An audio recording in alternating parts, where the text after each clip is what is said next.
I think it's just acknowledging what everybody wants. I think that that's probably also the most important part of our job is listening. Just listen to what your clients want. And by listening to them, it doesn't matter who wants what, everybody feels heard. And that's when there's success in a transaction and in finding a perfect property. Welcome to episode 99 of the AFT Construction Podcast, and I'm your host, Brad Levitt. And in this episode, I speak with Sam Moore and Jennifer Kourouglos of AZ Luxury Home Group. And Jennifer and Sam are two realtors here in town in Paradise Valley, former clients as well. We worked with them. I've known them for many years now. And I wanted to bring them on to speak about the real estate market. We've all seen it fluctuate quickly. A lot of people are putting money into real estate. People are moving due to COVID. How's that changing not only here locally in Phoenix, but on a national level? And also a little bit more about that contractor, designer, realtor relationship. Why is it important to have realtors on your side and to be involved in the transactions and the conversations early on in design, and to ask their opinion, especially if you're building spec homes or doing investing, how key that is. And then also, when you think about construction, you know, a lot of our clients are driving about price, right? But there's so much more to that whole relationship with the client, with the vendors, the trade partners, very similar to realty. In this episode, you're really going to benefit just understanding a little bit about that realtor mentality, right? When you're thinking about how to stage a home, the value of the home, what goes into that whole process. And really life comes down to expectations in relationships, in business transactions. The more due diligence, the more expectations we set are absolutely key. And Jennifer and Sam are big on this, and they talk about how that experience has changed over the years as a realtor to set better expectations. So without further ado, let's get started. So welcome to the AFT Construction Podcast. I'm Brad Levitt, and today we have two special guests with us. We have Jennifer Kourouglos, and we have Sam Moore. Welcome, Jennifer and Sam. Hi, thanks for having us. I'm excited to have you. So a little background. So Sam and Jennifer, they're both realtors with Launch, and they're part of AZ Luxury Home Group. And I've known Jennifer and Sam for a long time. I mean, quite a few years now, probably 4 years or so. I know we connect on Instagram. In fact, Jennifer and I have worked together on your house. So there's some history there between all of us. But to get started, what's it like right now? How is the current real estate market? It's wild. It changes. It feels like hourly at this point.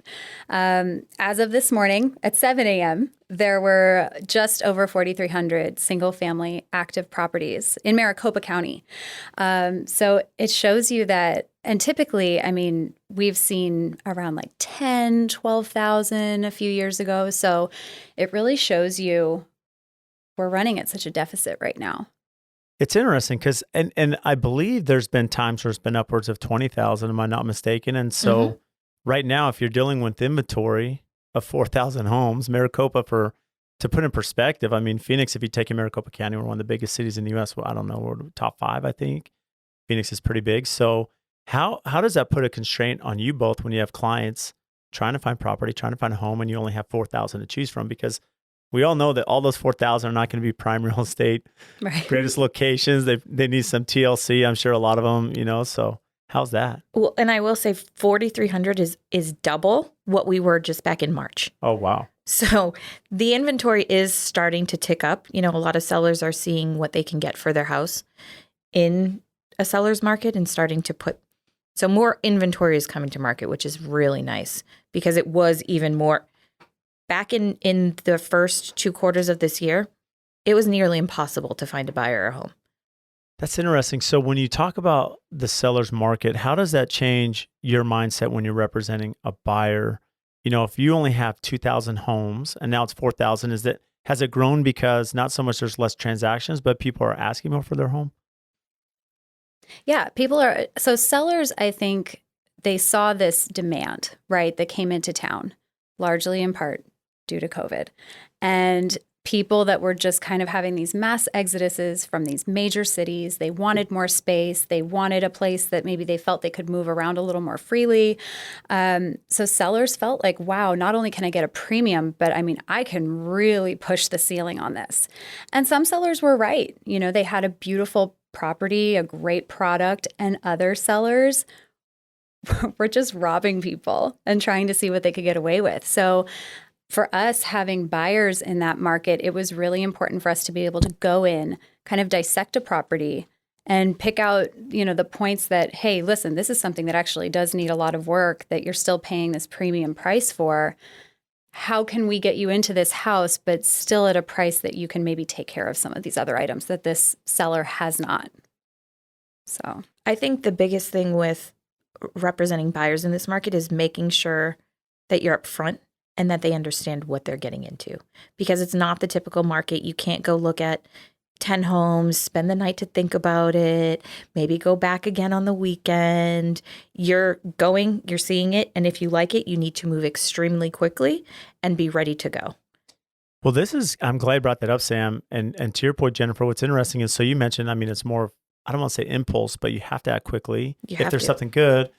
But that puts a little bit more pressure on you both, because you can't just, for the sake of that transaction, lead a customer to a house that you know is probably a bad deal or needs a lot of work, as you mentioned. And so how have you built your understanding in the market as far as knowing location or cost to remodel, right? Or what's it going to take to get this house up to where it needs to be? Because I know you're both very savvy. So what's that background? How did you understand a little bit more behind just the real estate transaction itself? So anytime you go into a real estate transaction, typically there is a home inspection that happens. And I feel like regardless of the market, the home inspections, you learn something new every time. And using that part of a transaction just as a real learning tool, and you kind of sharpen your skills. It's funny, Sam and I were talking the other day about pool equipment and how maybe at the beginning of our careers, you look at pool equipment and you're like, yeah, it looks fried or it looks brand new, like it looks great. But now, we're able to look at it and we know what the heater is. We know where the pump is. You just start to learn so much more about the inner workings of every system of a home. We're a little different than the average realtor because, yes, we do learn a lot during the inspection period, and having a great inspector who knows about building and knows about quality of construction and knows about, the systems of a home is important. But we work with a lot of investors, so we know more than the average realtor just because we're in and out of homes at every phase. So we work with builders and investors. We see what it looks like at framing, what it looks like when you pour the slab, what it looks like when rough plumbing goes in, and so forth. So we're a little different in that aspect. We didn't start that way, but when we did start working with builders and investors, loved it so much. We really pushed our business in that direction because we enjoyed it so much. Yeah, it's interesting because I know we met that way. You were looking at some properties you had, even some land, and the investment side. And so being involved from day one with the general contractor and understanding, and I'm sure you put your influence in too as they're going through design. Okay, Sam and Jennifer, what should we put in here? How should we lay out the floor plan? Because you know the market, you know what people are looking for. So that's key. And it's interesting you brought up the pool equipment, Jennifer, because as you're thinking about that, I'm sure over time now you can look at things and say, well, I know what brand that is. And I can tell this is functioning. It's maybe not functioning, but even inside the house, like what appliances, what flooring. I'm sure you have an eye now where you've seen a lot of things that may wear and tear, and if the value is really there based on what the sales price of the house is. Mm-hmm. Well, and even just, if somebody says to you, oh, there's a new roof on the house. Okay, well, that can mean a lot of different things to different people. Is the underlayment new? Are all the tiles new? Did they do the flashings? Is there a warranty that goes along with that? Is the warranty transferable? Is there a cost to that? There's all these things that you learn. Sometimes it's baptism by fire, but you learn all of these things, and that's just what helps you in each transaction moving forward to give that next buyer or seller the very best service that you can. I love those questions because you think about it, and you're probably similar to me. I look at this as a builder, and although we've been building for a long time, and I've been raised in this, every project you make these little mistakes or oversights, if you will. There's things we're all learning, right? It's a practice, if you will. And then you're like, okay, I'm not going to make that mistake again. I'm going to make sure that I, dot my I's, cross my T's better the next time. I'm sure it's similar for you with the roofing, where someone sets a new roof and not asking the proper questions. They may have a roof leak and you're like, dang it, why didn't I ask about that? Well, and a lot of times too, buyers don't know the questions to ask, and they look to their realtors as a point of as their expert. Yeah. And so it's our job to dive into those different aspects of a home further for them and to get those answers for them. And again, it really is, I mean, the longer that you do something, the more perfected your craft gets, and you know the questions to ask, you know where to look. And I think that just makes everybody in the transaction feel a lot more comfortable. Yep. Consistently good makes you great, right? You have to be good over and over repetition. That's what makes you great. So with, you mentioned this early on, Jennifer, too, with the clients where they're coming in COVID, they're leaving big cities, metropolis, and we've seen that as well.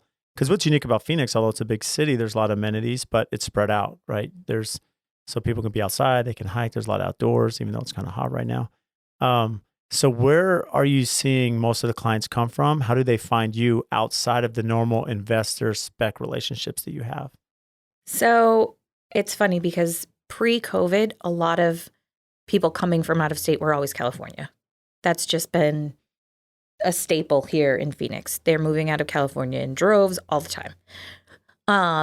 I'm from there. I mean, it's true. I grew up in San Diego. Here I am in Phoenix. I love Phoenix. There's so many. Well, just our taxes are cheaper. Yep. It's Your easy style of life to live is here. much better in Phoenix than San Diego. It's so easy to live here. We have very little traffic. Even now no that natural disasters. Right. So it's just easy to live. So forever, people from California have moved here. During COVID, that changed. It's still California in droves, but now we're seeing a lot of the Northwest, everywhere in the Northwest. So we've seen a lot from Seattle and Portland. We're also seeing a lot from places we haven't seen before. So the Midwest and East Coast, which normally go down to Florida. If they're getting out of where they're living or they're buying a second home, it's normally Florida. That's kind of what they're familiar with. It's what they've always done. Now we're seeing a ton of buyers come from the Midwest, from Chicago, from Minnesota, from even New York City, which we have not seen before. And I think that is mainly COVID related. They were stuck in these tiny little apartments in Chicago, in New York City, and they came here for a couple months during COVID to get out of it and saw how nice it is to live here. Yeah, we had 2 buyers from Manhattan last summer that bought their houses over FaceTime. And the first time that they stepped foot in their houses was after close when they were moving in. And one in particular said, they shut our offices down for the next 2 years. They said, don't plan on coming back for 2 years. And so they had to make a real life choice and say, where are we going to take our kids? We need more space. It's not realistic to be in our 1,300 square foot apartment with no backyard, and no outdoor space. And so the quality of life really came into question for a lot of people. I love that you brought that up because one of my questions was going to be what, as you're dealing with from buyers from out of state, what are they looking for? So as you're guiding your investors, we'll come back to that. But you make a couple of points because I've seen the same thing. A lot of our clients, we did have a lot of people from Wisconsin or Iowa, Nebraska, and that was common because they'd have, winter homes here where it's cold there, summer, California. We're seeing the same thing. We're seeing people come from Pittsburgh, New York, Boston, and usually they always went to Florida. Like they would never come to Arizona, and they're coming here. And you think about COVID, how that's changed our mentality. I know a lot of people ask, well, how's that changed the building industry? Well, in the past, we kind of got away from the formal dining room. We got away from home offices.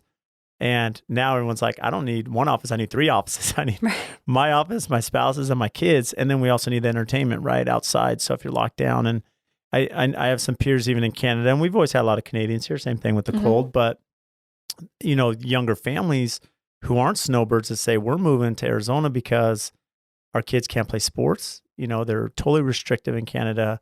They need that flexibility. And so that's really changed now how we look at design, how we look at construction, and how we're building these homes. So what are clients asking for when they're coming from New York? As you mentioned, you had 2 from Manhattan. What are primary things that they want as you're doing this connection via FaceTime with them? A pool. Yeah. You have to have a pool in Arizona. Yeah, they want a pool or at least access to one in the community. Depending on where you're coming from. If you're coming from a very urban setting, any sort of outdoor space, be it front yard living, backyard living, is a huge perk. And so people are loving something that has a little bit more lot size, maybe covered patio space. On some of the larger, more luxury properties, you hear people wanting home gyms. They need the multiple offices. Maybe they need a kid's space that's separate from everything else as well. Yeah, I would say people are definitely wanting bigger homes than they have in the past because they're spending so much time in them. So someone who, 4,000 square feet might have sounded large to them before. Now they're looking at, and Brad, I'm sure you see this, where they sit down with an architect and they kind of go through, well, I need 4 bedrooms, I need 2 offices, I need a gym, I'd like a playroom, and you're at 6,000 square feet, like very easily. Yeah, it adds up quick. It does add up quick, but people are living so much in their houses that that's what they're like looking for. So I would say a pool and outdoor space is huge for anyone moving from out of state right now. Guest quarters, because if somebody has a family member that needs to come stay with them or somebody who wants to come visit, that was another thing we were just talking about. We love to travel, but we also have really grown to enjoy entertaining in our homes a lot more this past year. Having people over, the dynamic has certainly shifted. And I think that that's across the board for a lot of people, regardless of what price point you're in. So having space within your home to entertain is very important. It goes back to what you were saying.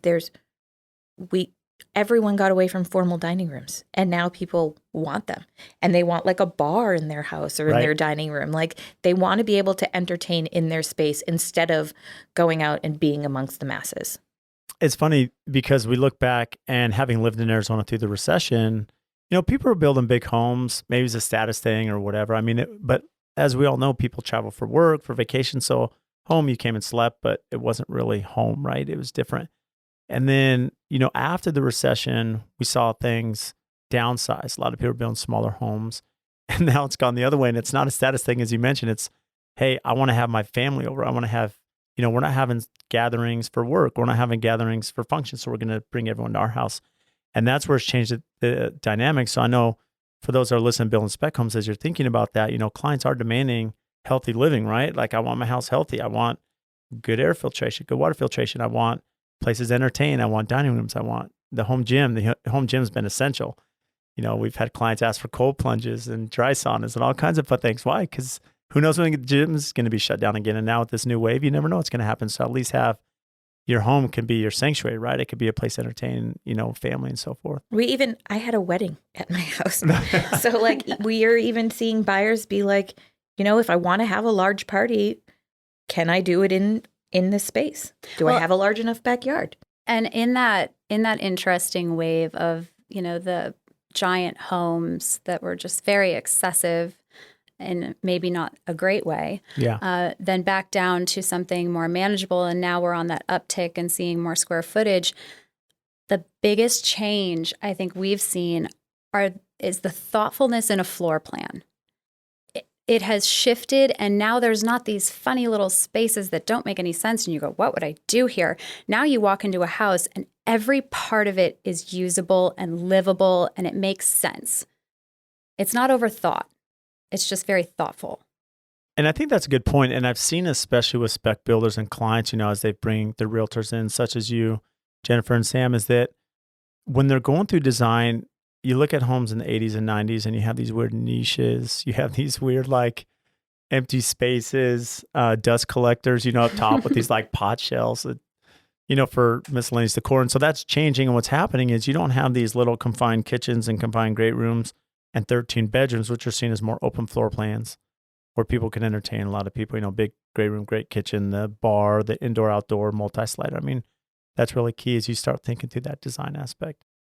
And I would say it's really important. The reason we like to be involved from the beginning when we do work with spec builders is it is important to have a realtor come in and say, this is what we're seeing buyers gravitate towards. Because if you're going to spend the time and the money to build a spec home, you want to make sure it's sellable.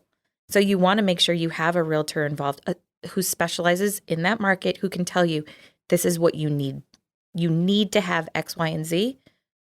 It's nice to have these other things. And I love that you made that point, Sam, because a lot of times we think about, and when you're thinking construction, it's really very key. You have your designer, your architect, your builder, maybe your landscape architect. These are key parties. But the realtor, if this is a spec home or investment, is absolutely essential because there's going to be a third party there now that's looking at this from a different aspect. And so when you're working with your investors, are you involved from the very beginning in design?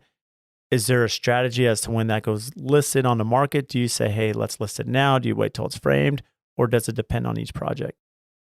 It varies on each project. I think on the super high-end luxury, you have to be able to give clients a visualization.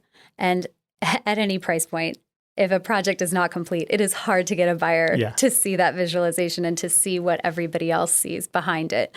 But on that ultra high end, especially now with build times and lead times on certain things, the goal is to get a product to market so that you can start to show it off to people and get somebody, maybe capture somebody who is interested and has the time that they can wait. But for us, I think at a certain threshold, a certain price point, if it's a remodel, we really like to get it as close to the finish line as possible because certain things just don't translate until they're completed. With a remodel, yes. With a new build, and to answer your question, it's kind of all over the place. So we ideally like to start working with someone right away. So we can get in, whether it's a remodel or a brand new build, we can get in, we can work on the floor plan, we can see what they've picked for design choices, kind of tweak some things here or there. But like Jenny said, we always wait until, not always, but 90% of the time, wait till a remodel is done. And that, because we're in this market, we're asking top dollar for everything. And so a buyer wants to see it done. They don't want to come in and see, a remodel doesn't always look great until it's completely Definitely finished. Not a remodel. Yeah, for a lot of reasons. Right. But with new builds, I mean, as soon as they're in the framing stage, we'll throw them up and we'll start marketing them and You can walk somebody through and at least they get a feel of the space. Maybe they can't visualize all the finishes, and that's what some of these, photorealistic renderings are for, and other marketing material, the fly-through videos, things like that, or even getting the designers involved and having actual samples that they can put their hands on, they can feel the product. But when you can walk somebody through a floor plan, that's the first step in getting them to understand what they're really looking at. And how involved do you get with the staging? Because I know a big part of it is also it's furnished, right? Especially as a realtor, you're looking at something, a blank canvas is great, even if it's a finished remodel, but if it's furnished and the furniture matches the aesthetic layout, it's comfortable, people can see themselves. How does that impact and how involved do you get involved? Or how involved are you in the staging aspect? So right now, we're not staging any properties. They're not lasting long enough. Yeah. That's interesting. And to be honest, sellers don't really need to spend the money to stage it. People are coming in and they're buying it. As long as the finishes and the quality of construction is great. We haven't been staging probably in the last 9 months to a year. I think a year. And honestly, it goes back to that thoughtful floor plan. If you can walk into a home and it makes sense, you don't need anything else to prove that to you. Now, I do think that there are certain properties, even in this market, that if you have a space that is really difficult to imagine, then yes, that's where staging comes in. And we've had great success with that. So I think that staging is an incredible tool and one that should be used when needed.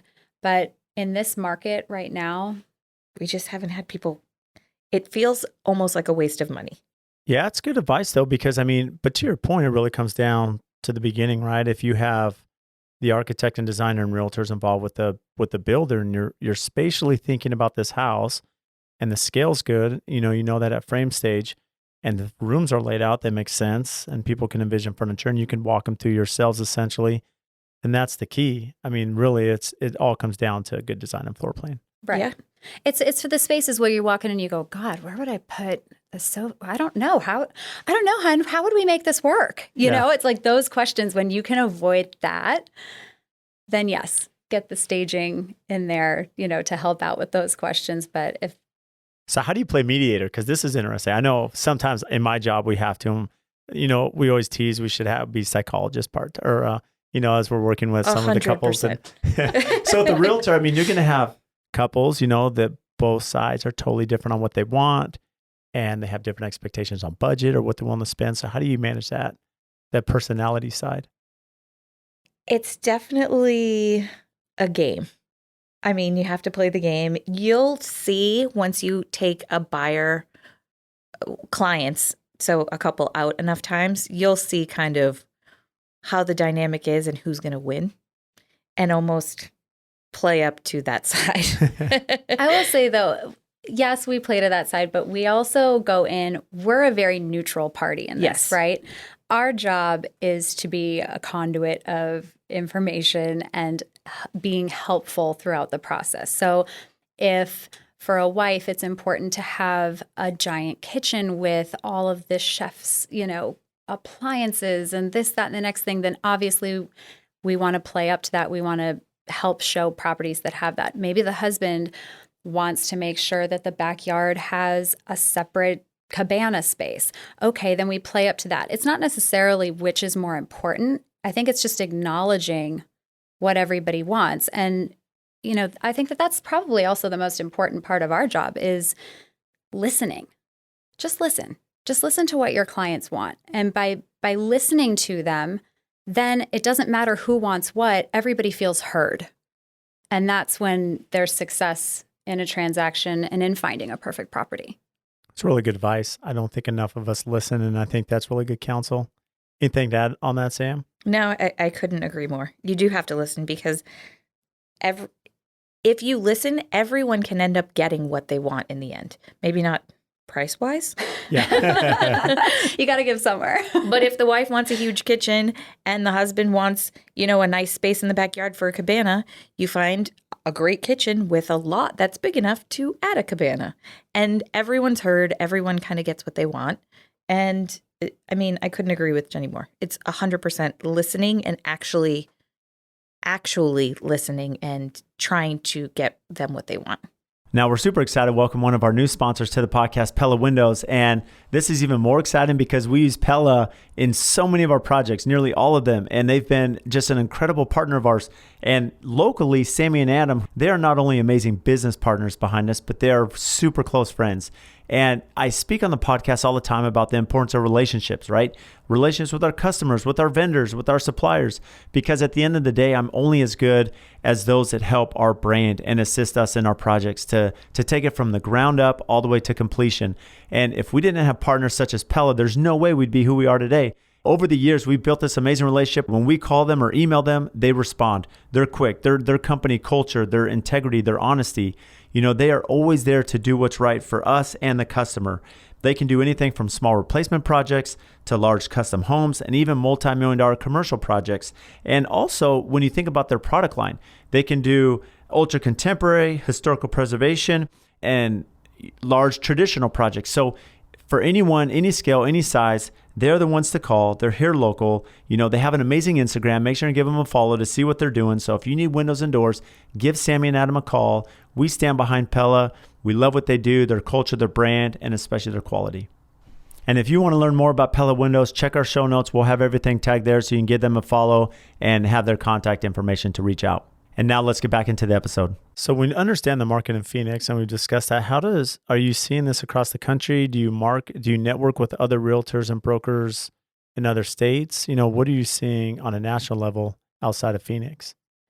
So on a national level, we do work with other agents in different areas. We're part of a really lovely group of agents that are networked throughout not only the U.S., but also internationally.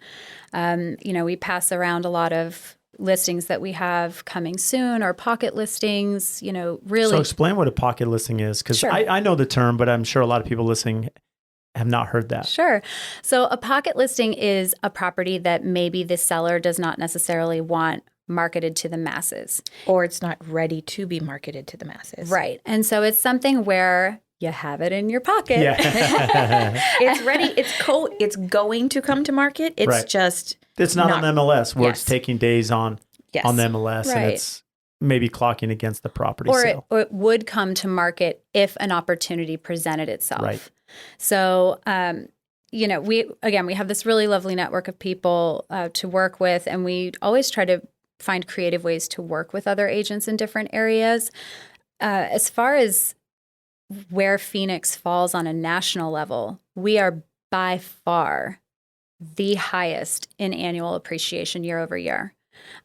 We are actually at 25.9% year over year appreciation, which is insane. The U.S. national right now is 17.2, which is the highest it's ever been. So appreciation as a whole, we're seeing it across the board, everywhere, but specifically in Phoenix. I mean, it's off the charts. It is. It's interesting. I was just in Dallas and for fun, just looking on Zillow and look at some of the property there and just seeing the cost there. And I don't know why that is that Texas, even in the recession, didn't jump up like Phoenix did in 2006-07 because of warm climate, right? And in other parts of the country, but Phoenix has always been this hotbed. Are a lot of the reason for the growth, do you find that there are a lot of investors purchasing these homes, or are they a lot of families? I mean, how's that dynamic? It's been a good healthy mix of everything. From what we've seen, there is a lot of investors just because they're taking advantage of Low interest rates. Yes. In their mind, a safe way to put capital, right? Because Yes. it's real estate's always a more, I shouldn't say wise, but it's a more secure investment, right? Because over time, things do appreciate typically. Yeah. But we're also seeing lots of families, lots of second home. It's been what it's always been in Phoenix. I think it's going to sound funny, but I think like the word is out. Like I feel like people for a while thought it's the desert and it's hot and it's, what do you really do there? And people have come here a lot. And I mean, our Airbnb business is off the charts. So people are coming here, they're experiencing Phoenix and they're seeing how much there is to do here and how easy it is to live here and wanting to come. So, well, Phoenix is a resort town, right? You look, it's golf, it's spas, it's luxury. People come out here. Who doesn't want to live here? I feel like even with all the travel that we do, every time I come home, I find myself driving down the street and I say to my husband, I can't believe we live here. Right. Like I love living here. And it sounds so cheesy and so corny, but it's so true because where we live is unlike anywhere else. And even with the amount of appreciation that we've seen over the past year, we're still a very affordable place to live when you take into consideration cost of living in a lot of these other cities and these taxes, other places. And even home cost, even as they've appreciated as much as they have. I mean, you can still get into a decently priced home compared to what you can in a lot of different areas of the country. Yeah, it's interesting. I mean, we had some peers that drove from the East Coast and it's the cheapest gas was here. Really? In all the states they went through. Because even in Utah, it's like almost $4 a gallon, and you think of what it is in California, and here we're under $3, right?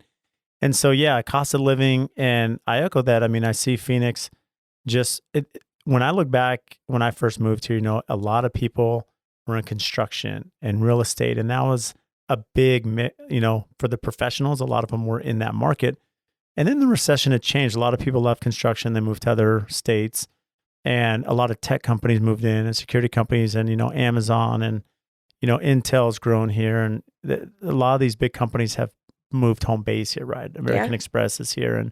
And so now we've seen a lot of professionals, and now with COVID, it changed that even more. As you mentioned, I mean, we have clients that are working full-time for Microsoft in the Pacific Northwest, and they can work remote, or they're at Amazon, as we mentioned, or Hewlett Packard, HP, and now they can be here. And so it's changed the dynamic where it has brought a little bit more security to the overall, I should say, professionalism of people's careers here in town. Mm-hmm. Absolutely. Another interesting buyer pool that we saw over this past year were a lot of people, and I mean, this is the other side of the coin on COVID, is that a lot of people grew their businesses in very interesting ways over the past year.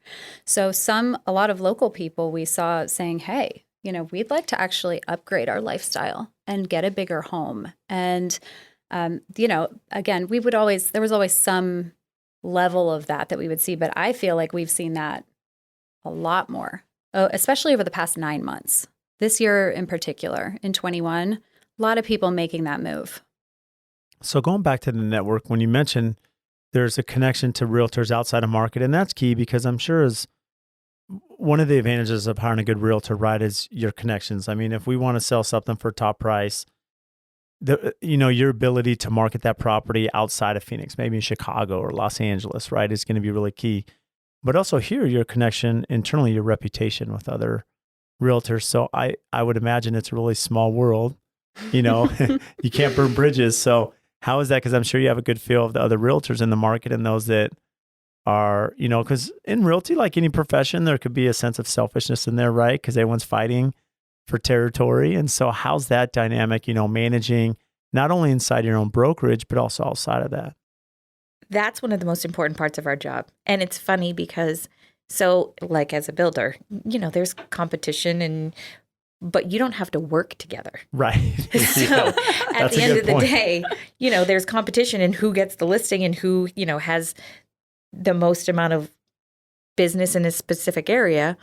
But at the end of the day, we have to work with those other people if they have a buyer or if we want to show one of their listings. So one of the biggest, most important parts for me and Jenny has been to maintain a really great reputation and to maintain really great relationships within the real estate community. Because you're right, it is, there's thousands, I don't even know how many thousands of realtors that are actually licensed, but the people that do business is very small.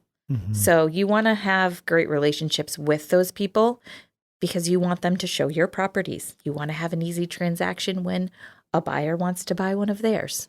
So that's been very important to our business. It's a small sandbox. It's so small. It's much smaller than you would think. So, and you're pretty unique because I know at launch, like you have a lot of talented realtors there and it's a very unique firm. So talk about that, just the caliber of your immediate network. I know that you work with other brokerages in town, but just as far as launch itself. It's fantastic. There is a certain comfort level that certainly washes over you when you get a contract from another launch agent or somebody that you've worked with before and you just go, oh, okay. I know how this is going to go already. I know that there's a certain level of respect, professionalism, communication, timeliness. All of these things that come into play. It's a caliber of agent that is really unmatched. And so it makes a transaction, the start of the transaction, you're starting on the right foot. I will say too, I think that it's a lot, and you do this very well in your business, Brad. You don't think that there's a secret sauce that you're holding close to your chest. And at launch, we don't really either. We collaborate and we share ideas and we share what we've been doing lately and, how we're seeing the market and where buyers are coming from. So I think it's super important to be able to work with these other people and collaborate with them and talk about what we're seeing and give ideas and see them as competition at the end of the day. Yes, but you all need to work together. So I think that that's a really great part of working for launch too. And I think that that's been a huge shift. So I've been licensed now for 10 years. And at the beginning of my career, it was quite the opposite. I remember going into a certain realtor tour and feeling like, oh my gosh, nobody say anything. Don't say how you do business. Don't tell anybody what you're doing, kind of act on the up and up, oh, hello, but not too friendly. And it has completely changed now. Like now, if you're not the friendly one, you can't be the mean girl. Yeah. You can't, there's no place at the table for that. So you have to be friendly. You have to be, like Sam said, willing to collaborate, share the ideas. It's through sharing with each other that more business gets done. By holding it close to the chest, So what changed? What changed from early, career 10 years ago, Jennifer, to now where you see this a little amicable, but at least more professional now?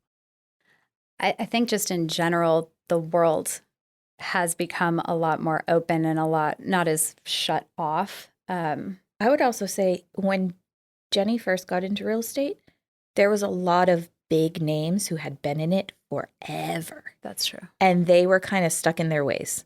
And, over the last decade, some newer agents like ourselves have kind of got into it and we do business a different way. Mm-hmm. And we're a little bit more open to sharing and not seeing everyone as competition and not holding all the secret sauce to ourselves. And, I think that has changed a little bit too. Well, and by sharing, then you hear what somebody else is doing. And we're not pretending like we have it all figured out either. So it's nice hearing from other people what they're doing. Then that's how we learn. I love that you shared that because I know you're both super active on social media too, on Instagram and, which has been key in your reputation and everything. And I look at that very similar to construction. Construction was always like it's just this really tough community and no one shared anything and took their secrets to the grave, if you will. And it was really tough. And I saw, being young in Arizona, competing against some of these well-established contractors that have been doing business in Silverleaf and Arcadia and Paradise Valley for a long time. And some were really great to me and some not so much. And it's interesting that, some of the old guard saw, hey, let's, this is different now. And social media's kind of helped take some of these walls down, where now we share a lot of information and how we communicate with clients and how our construction process is, because it's a tough industry. As you know, realty, it's a super tough industry and it's so complex, and it's, not having that collaboration, it's really difficult to build a good brand and good reputation. But as you do that, and you just share your information.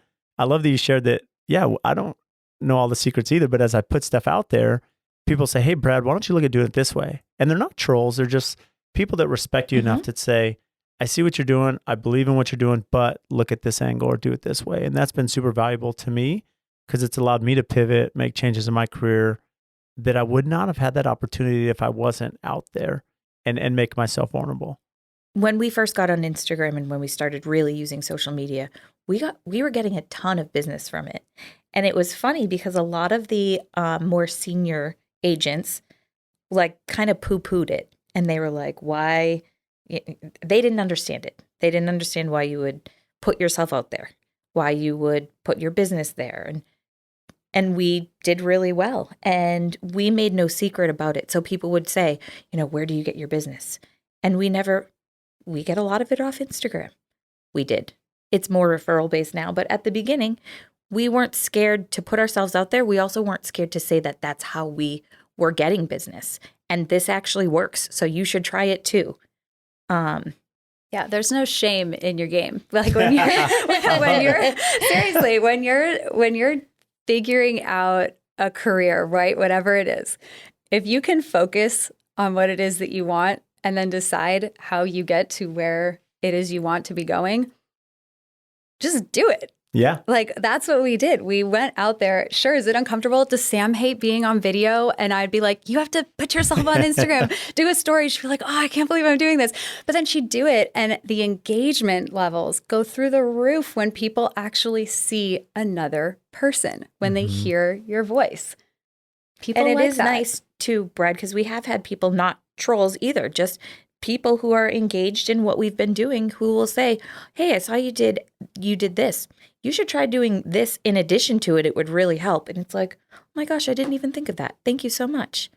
So I think social media is huge. And it's something that is a necessary evil, I think, because it's kind of a pain. And it's something that, you forget about as you're going through your daily routine. But it's definitely something that has helped our business grow. Well, with all the bad things from it, is a connector, right? At the end of the day, and it's social, be social, right? It's social media for a reason. And I love that you shared that, Jennifer, no shame in your game, because the reality is you just have to work hard. And as you put content out and you make those connections, I mean, you're building off that. It's not anything you should shy away from. I mean, you use that to make connections, and you were very intentional how both of you started building that. And then now it gets to the point where, you have the reciprocity and the reputation. So now, especially with launch, you mentioned these transactions go so much better internal, and I'm sure they go great outside too, just with how professional the organization and, your contracts and everything. So, seamless, but there's still a difficulty now in this market where there's a big demand, seller's market, prices are high, people still want the property, but the appraisal comes in, the banks are involved, right? And we always know there's the banking aspect. So how are you managing that aspect when there's a sales price, it's agreed to, bank comes in, you get the appraisal, it's well under where it should, maybe not where it should be, but it's just reality. So how are you dealing with that? So about 3-4 months ago, we were seeing appraisals that were coming in under and going, okay, how do we deal with this? Are we going to go through an appeal? Are we going to have to renegotiate through the contract? But in all honesty, the appraisals have finally caught up with the values that the properties are going under contract for. So, and that's in every price point. I mean, we've had things over $4 million that are appraising. We've had things that are under $1 million that are appraising. I think that appraisers, which also is to me a sign that this isn't some bubble, right? Because an appraiser is going to be the very first person to nix a purchase price just because they're going to be trigger shy because of what happened when we had our crash. So when appraisers are behind these prices that these properties are getting, they're comfortable with, where everything is in the market, and you see the trajectories and you see, okay, nope, everything is still on this upward trend. Nothing's coming down, nothing's decreasing. I mean, we've been very, very fortunate with all of our appraisals. I will also say kind of goes back to the staging aspect where it is a seller's market right now. So if something does come in that hasn't appraised and an appraisal wasn't discussed up front, which, in this market we have done a lot of. So an appraisal is discussed up front, we know it's not going to appraise, but you're willing to pay this price for the house. So you're waiving your appraisal contingency up front. If we haven't done that and it comes in short, sellers have the upper hand right now. All right, we're just going to go back on the market then. And somebody out there for a good property, a quality property, someone's going to pay it. Well, it comes down to expectations, as you mentioned, Sam. I mean, if you're setting an expectation, hey, this is a good value, but it may not appraise, the customer understands at the end of the day what they're going to be responsible for, that difference right out of pocket. Now, with that, how important is the lending? I would imagine that a lot of your buyers are cash buyers, but you still have some that are going through the traditional financing. And I'll say we kind of have a split, about half my customers are cash and half are finance. And the ones that are finance, I know that the banks are asking a lot more. So even though the appraisals may be there, as you mentioned, Jennifer, they're still saying, okay, well, they have to come to the table with the first 50% and then they'll get a loan for the next 50. So the bank's still putting himself in a leveraged position. But how important is that relationship for you from the banking side, lending side? Do you have do you have to babysit that the whole 30 days, make sure your clients don't go buy 4 cars while you're in escrow? Your lender is so important. And we've had buyers who I bought a new car. What are you talking about? Yeah. So can't you just wait 2 more weeks? It is 100% setting the expectations up front for the buyer, as important as it is having a good lender relationship, because the real estate process and finding a home can be like the fun and exciting part. But as soon as you go under contract and your lender wants every single document you've ever signed, buyers become extremely frustrated. So letting them know up front, a lender is going to want X, Y, and Z. You need to get it to them as fast as you possibly can. You need to make this a priority. They're going to, terms might change throughout the deal. You need to make sure that their expectations are set, because I don't think even the best of lenders are going to communicate that to them. And in addition to that, you have to have a good lender on your side. And we have 3 that are really good and all good at different things. So one's good at VA loans. We actually just closed.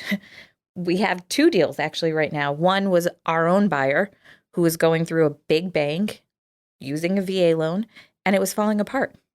And they thought if they didn't go through a big bank, they weren't going to get their veteran, all the things that you get from having a veteran associated loan.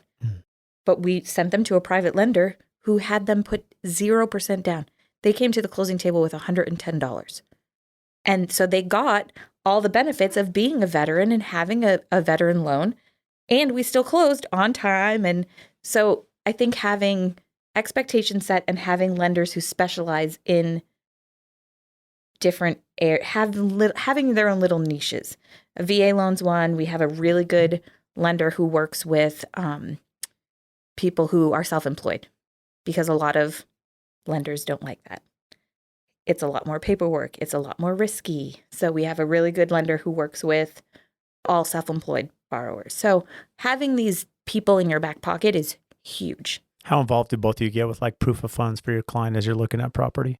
Oh, very. I mean, for us, having proof of funds or having that pre-qualification, and even taking it a step further on a pre-qualification, if we're either listing for buyer or seller and we have a pre-qual, we're calling that lender. It's not like, oh yeah, thanks, great, box checked, got it, moving right along. No, we're calling that lender. We're asking them the questions. Hey, have you talked to them? How well do you know them? What kind of documentation do you have? What are they actually approved for? Now let's talk about you. What's your realistic timeline? because there's a lot of smoke and mirrors that can happen in the lending institutions. And believe me, it's just like any industry, right? There's awesome, awesome, awesome lenders. There's not such awesome lenders as well. So you need to do some due diligence. And it's okay to switch lenders. It's okay to find somebody that matches your needs and what you need to do. But it's important to do that up front because that's a messy situation to get into when you're in the middle of a transaction. Well, and especially in this market, you need your buyers to be pre-qualified. So it's not even, I feel like in years past, it might have been almost rude to ask, like, well, what's your proof of funds? Well, have you been pre-qualified yet? But now they have to, because if they find something they like and they want to pull the trigger, you need that documentation. Yeah, and you have to understand if there's contingencies, if they have a house to sell or they have a complicated business structure and it's hard to prove their wages. I mean, all these things come down for your ability to close the transaction. Right. So, and what are we really doing here if... Otherwise, you're wasting your time. Right. So if you're not doing the due diligence, it's funny because the analogy for me in building is, sometimes I'll have customers that'll be like, Brad, I can get a cheaper price. Like, okay, here's our cabinet number. I can get a cheaper number. And I try to explain to them, okay, 5% of this transaction is finding a cheap price, right? Getting someone to bid it, put that bid together, good price. Now the 95%, can they perform? Is the quality there? Are they going to hit the deadline? Are they going to pick up the phone? Are they going to warranty it, right? That's the heavy lifting that no one looks at. They just look at the sticker shock, right? And I'm sure for realtors, it's the same. 5% is getting that accepted offer, but the 95% is now managing the next 30 to 60 days, all the inspection period, the lending, as you mentioned, and all the little nuances that come with it. And that's the hard part that no one sees. Yeah, I mean, with the market supply being as low as it is, maybe it's more like 15% getting under contract. That's probably true. But I will say, though, that remaining percentage, it's funny to see how many people celebrate when something goes under contract. We don't celebrate until after close of escrow.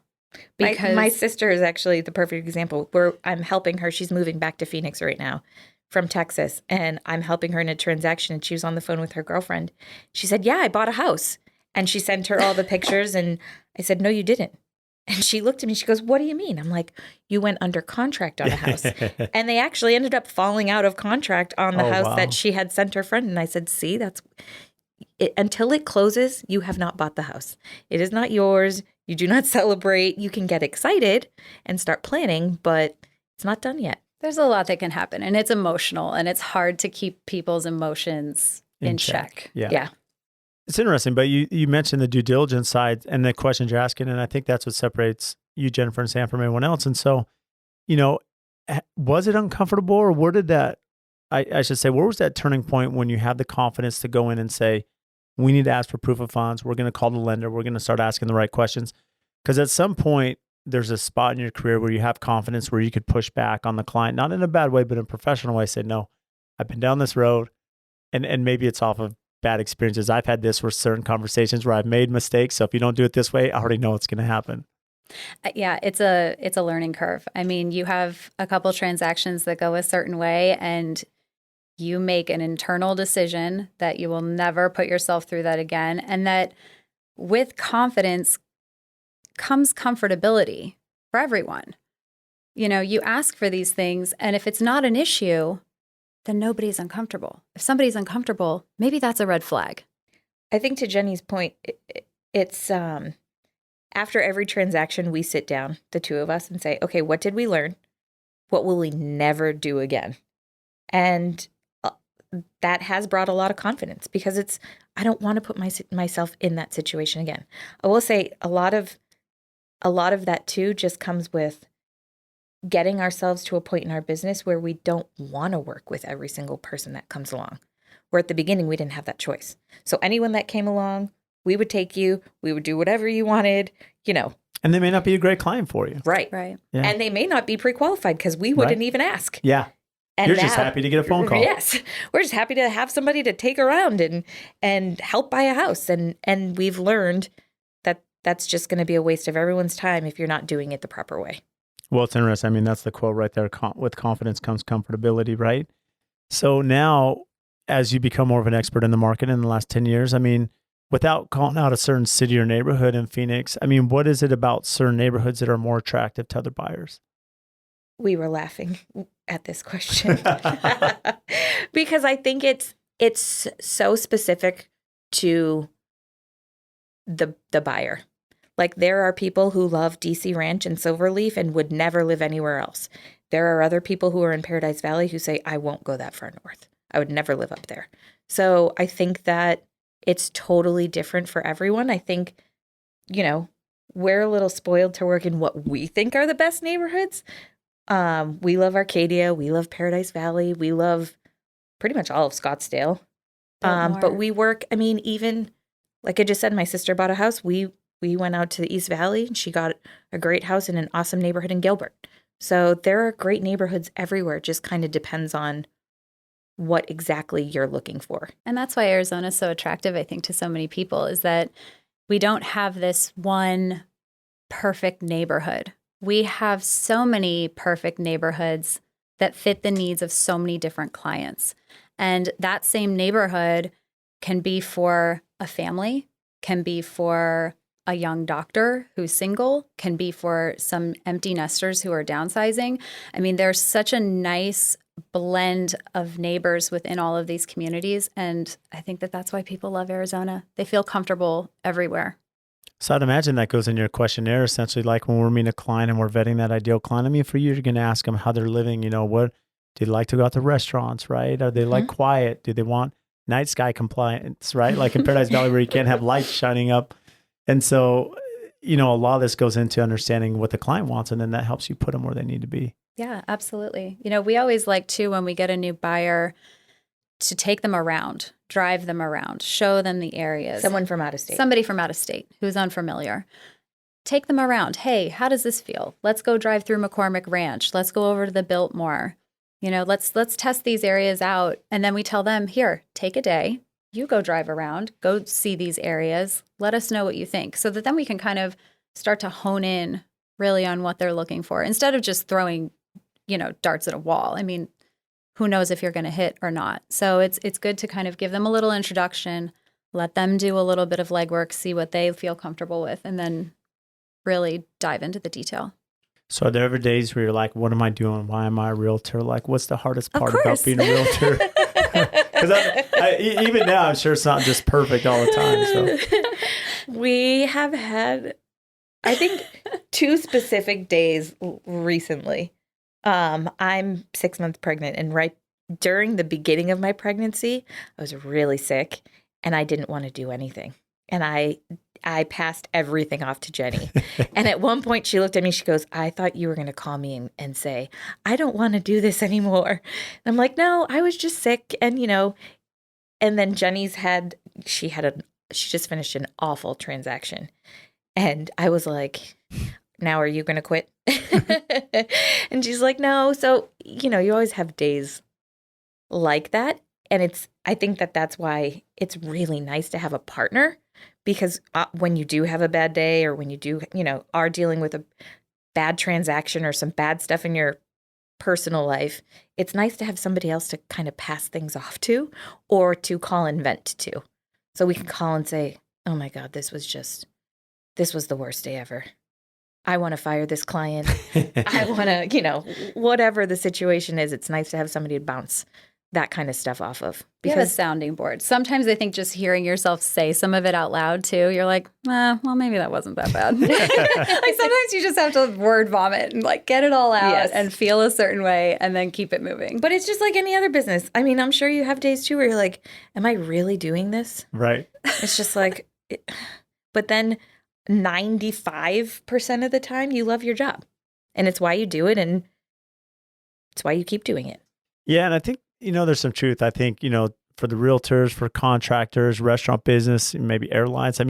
Sometimes that client interaction, that client experience, that certain client can like make things sour for everything. Mm-hmm. And part of that maybe is like our lack of due diligence, or our lack of setting proper expectations. There are a lot of factors there. Sometimes you just have a bad apple and it just sours the whole process for everybody. Yeah.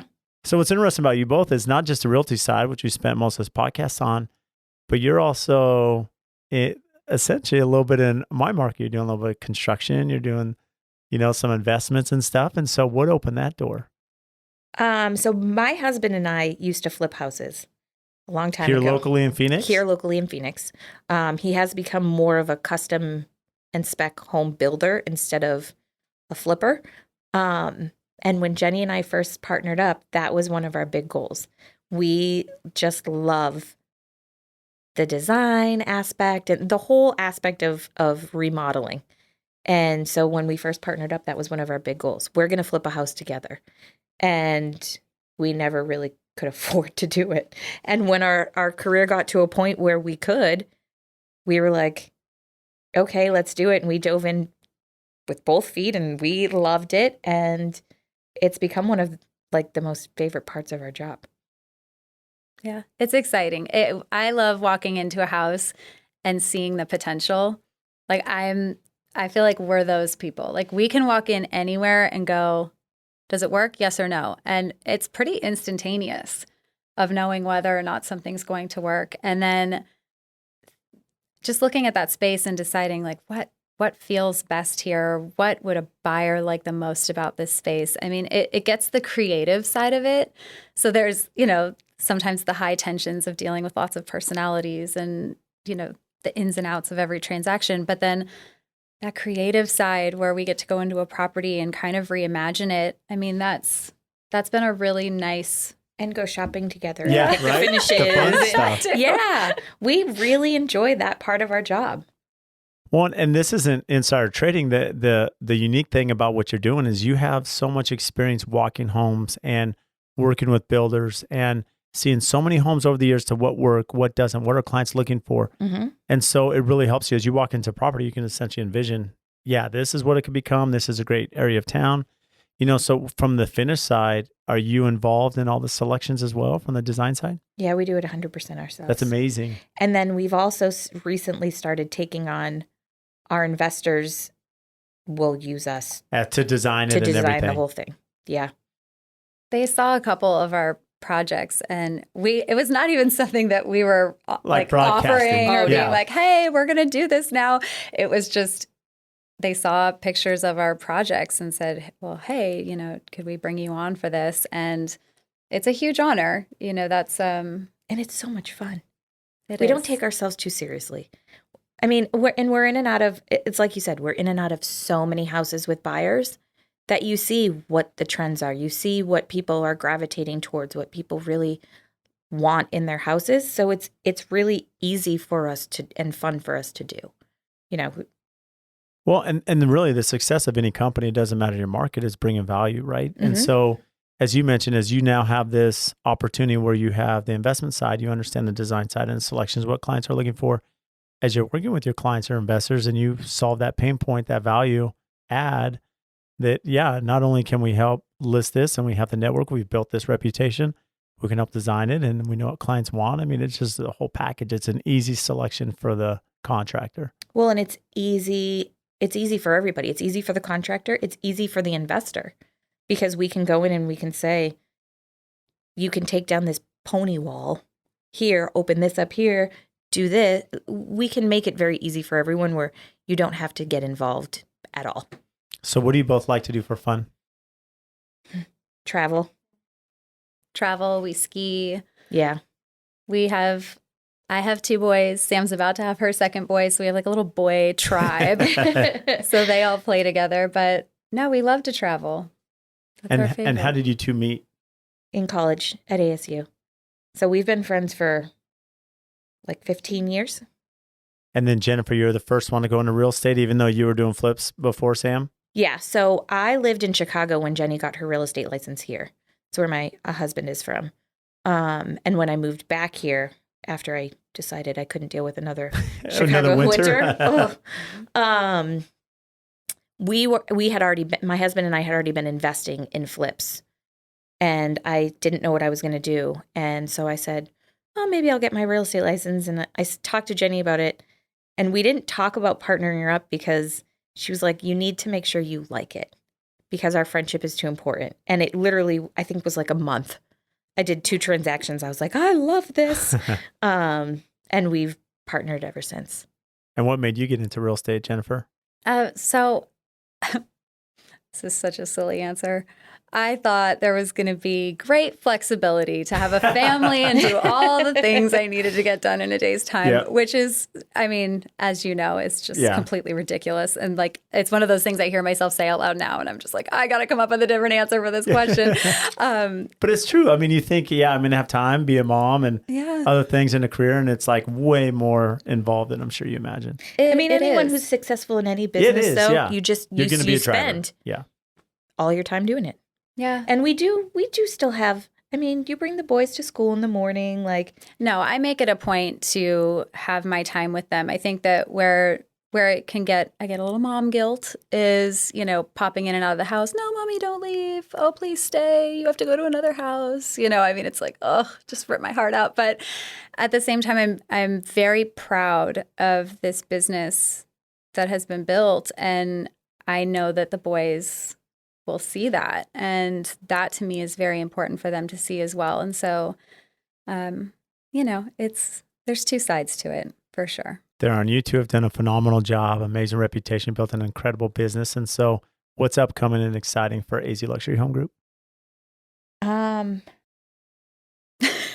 Well, we have, so like Sam said, we have a lot of investors. We have several investor projects that are coming, which are all so gorgeous. We have a new spec build actually that we're super excited about. We're going to list, they're starting framing, so I think we're going to list next week, but the renderings are beautiful. It's going to be like just over 7 million in PV. Wow. So we're really excited about that one. Super unique, just a total showpiece. Yeah. So there's some really fun stuff we have coming up. That's exciting. Where can our listeners find you? The best is our Instagram. So you can come see us be awkward on our stories. So our Instagram is AZ Luxury Home Group. And we try to have a nice blend of content showing off listings that we have, inspiration photos from design around the world. And then... and our website is the same, www.azluxuryhomegroup.com. Well, you've both been amazing, Jennifer and Sam. Thank you so much for making time today. Thanks so much for having us, Brad. So thank you all for tuning into the podcast today. And just as a recap, if you check the show notes, they're just going to have all the links for the topics that we discuss. And also one of our favorite features now is the chapters that go through the conversation. So if there's certain topics you want to revisit or listen to, they're outlined by the time that we discuss those. And again, we can't thank you enough for all of your support. Please make sure and download our podcast, subscribe, give us a 5-star rating and review wherever you download your podcast.